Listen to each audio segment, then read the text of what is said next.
shoes on Yom Kippur. An element of Yom Kippur is that we do not wear leather shoes. You're not supposed to wear leather shoes on Yom Kippur. Non-leather shoes are fine, canvas, rubber, but not leather shoes, which seems at first a little bit of a strange thing. What's the footwear to do with the festival? What does it matter what we're wearing on our feet on the day of Yom Kippur? It's a holy day, a day of spirituality. Does it really matter if we're wearing Reeboks or we're wearing Crocs? What's the difference?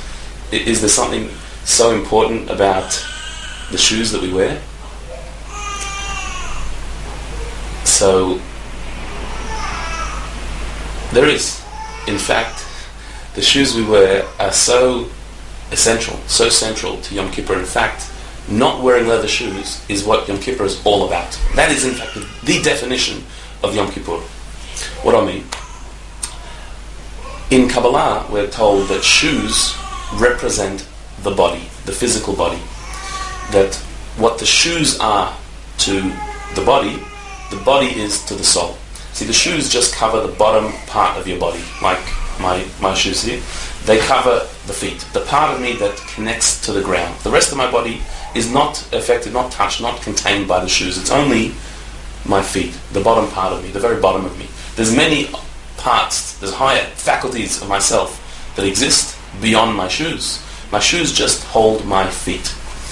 In a similar way, the Kabbalah teaches that our body houses our soul, but only a part of the soul, only the lowest, most physical part of the soul is housed in the body. The soul itself, the essence of the soul, is far beyond, far higher than the body. It exists on a higher plane, higher realms. It's just the lowest part, the most physical part, the most present part of our soul that is contained within the body. So the body is like a shoe that holds, contains, maintains our lowest element of our soul, whereas the soul itself is far beyond. Most of the time, we identify much more with our bodies, our physical self. That's our identity. We know when we're hungry. We know when we're thirsty. That is our consciousness. That's what we're constantly aware of. Our soul and its needs are secondary, and not necessarily at the forefront of our mind. Yom Kippur is different. On Yom Kippur, it's one day where we strip ourselves of our physicality, of our bodily self, and we enter into the world of soul. By not eating, not drinking, we're not trying to just punish ourselves, make it hard or unpleasant. We're trying to step away from our physical needs in order to allow the soul to come out. We're shedding the body and we're going into a world of the soul. That's what Yom Kippur is about. We wear white for purity, representing the purity of the soul. We disconnect from the physical world entirely. That's what Yom Kippur is all about. And so therefore on Yom Kippur, you can't wear leather shoes. Because what is a leather shoe? A leather shoe is the animalistic representation of our body. A piece of animal hide that's shaped into the shape of a shoe, you put it on your feet, that represents our animal, lowly body. On Yom Kippur you take that off.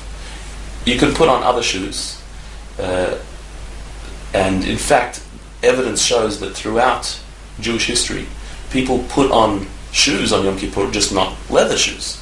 In fact, in recent excavations in the southern area of the old city, the southern wall of the Temple Mount, they've discovered artifacts from ancient Israel, including a pair of Crocs that were intact, that were assumed to be worn by one of the priests, possibly the Kohanim in the temple, on Yom Kippur. Because Crocs you can wear, they're not leather. That's not considered a shoe. A Croc is not a shoe. It doesn't matter how much you try or what you think you're wearing when you're wearing Crocs, they're actually not shoes. Only a leather shoe is a real shoe. An animalistic hide. That is what represents the body. A Croc is just a reinforced sock. So, by taking off our shoes, it represents shedding the bodily self, allowing the soul to come out. And when your soul comes out, your sins fall away. Because we only sin because we're connected to our body, our physical, lowly, selfish self. When we shed that on the one day of Yom Kippur, and we take our shoes off, and we let the soul shine, on that day, at that time, our purity comes out, our soul comes out, all evil is washed away, and we're given a fresh start for a new year, a new and happy year. I wish everybody a happy and sweet new year, well over the fast, an opportunity to shed the body, connect with the soul, and be forgiven. Thank you very much.